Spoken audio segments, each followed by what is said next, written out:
Hello everyone and welcome back to my YouTube channel with another useful and informative video. So guys, in this video I'm going to show you how can you make your own emojis in your iPhone in iOS 18. So guys, if you want to make or create your own emojis in your iPhone, here I will show you how can you do this. So guys, for that you have to simply watch this video till the end.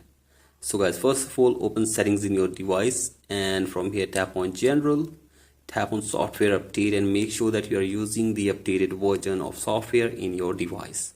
So guys, do this, and after this open any messaging app, and from here you have to tap on this icon. So guys, here you can see this, and now you have to simply tap on use AI, and from here you can search your desired sticker or emoji from here. So guys, here I am searching for cute smile,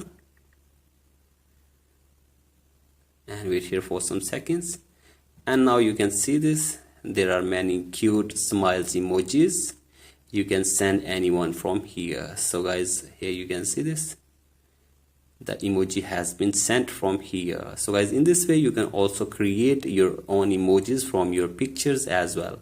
So guys, here you can see this. I have opened my gallery from here and I am setting this picture for emoji, and now from here send this emoji to your contacts from here. So guys, here you can see this, the emoji has been sent and created. So guys, in this way you can also make your own emojis with your pictures, or you can also create any emoji with the help of description. So guys, that's it for today's video. Hope this video helps you. Please like and subscribe to my YouTube channel as well. Thank you.